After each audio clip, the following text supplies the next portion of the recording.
Hi, my name is Michelle Tang, and I'm going to be speaking about racism in America and how it's affected black males specifically, and also including an uplifting story about how a white man was able to overcome the racism he was so normalized to as a young adult.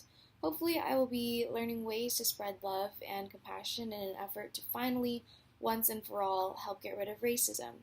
My first example is an audio clip of a song called Reagan by Killer Mike. It is not. The end of the Reagan era.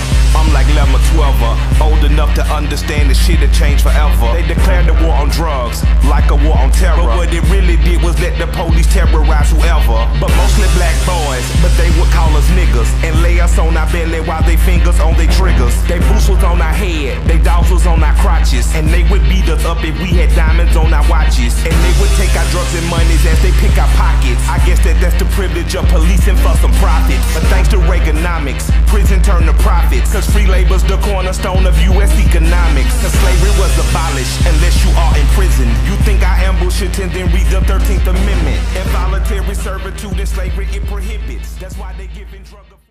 Listening to this song, you can see just how young black men became targets of police. They were racially profiled for simply having nice things, such as diamond watches, as said in the song. Sure, sometimes the police would find drugs or other illegal substances on the boys, but simply having nice things is no reason to search someone. In the police's mind, when a black male has something nice, they either stole it or had to partake in illegal activities to acquire it, and apparently that gives them the right to just seize and search these black men. This takes me directly into the next example, which touches on similar aspects, and the song is called Ale Bomeye. I don't think I pronounced that right, but it's by The Game, and it features 2 Chainz and Rick Ross. Get my people out them chains, nigga. I mean handcuffs. Time to man up. Put my hands up. Fuck you saying, bruh? Cause I'm a black man in the phantom. Or is it cause my windows tinted? Car cost $300,000 and I blow endo in it. This song describes The Game's experience in getting pulled over simply for having a nice car, one that seems too luxurious for a black man to own. Finding these 2 songs got me thinking. Slavery was abolished so many years ago. Why is it still an issue? So I'm going to show you this next video, which is an interview done on a couple of Southerners, and I think it's pretty eye-opening and sheds light on that. Did you grow up in the South? I grew up in the South. I see a lot of things. I didn't like racism. I didn't like people against one of a color of their skin. None of that. I didn't like. I hate it. Maybe it's the heat that caused everybody to act the way they do. Recently, President Obama said that we need to start getting real about racism and stop being so polite. What do you think?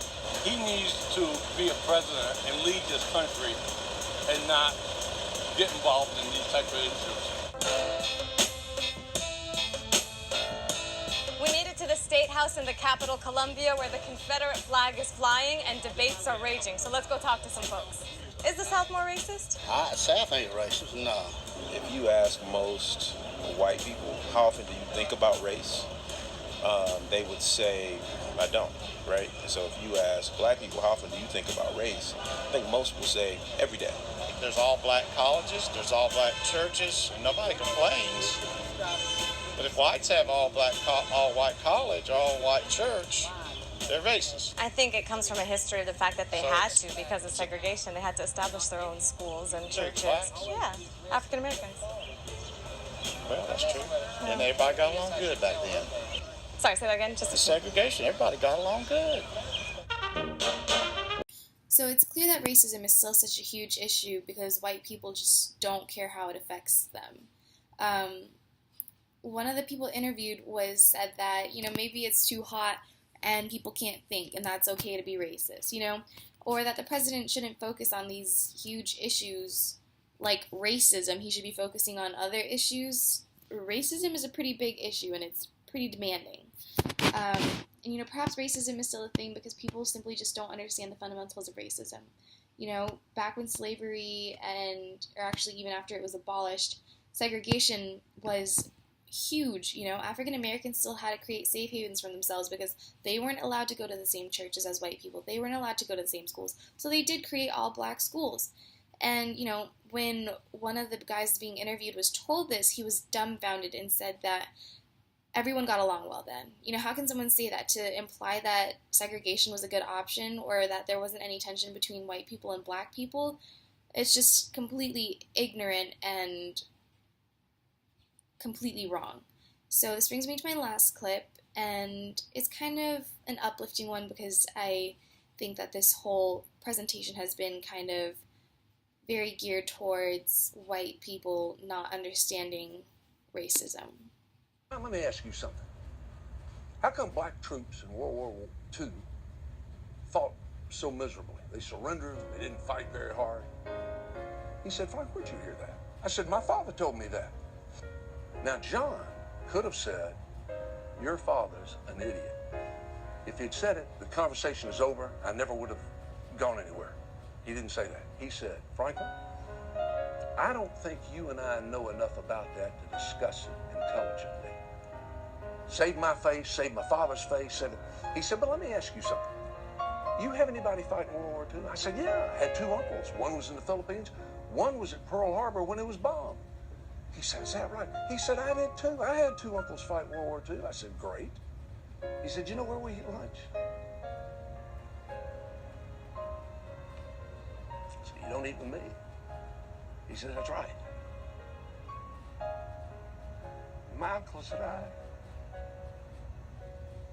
who fought in World War II for freedom and justice and pursuit of happiness, we get on a bus and we ride 2 miles out of town to eat lunch because none of the stores we shop in will let us eat. And my stomach got tight, and I didn't want to hear anymore. He said, did you go to the bathroom? I said, yeah, I go to the bathroom. He said, where do you go? I said, I go anywhere I want. He said, my uncles and I, we get on a bus. We ride 2 miles out of town to go to the bathroom because we can't go anywhere.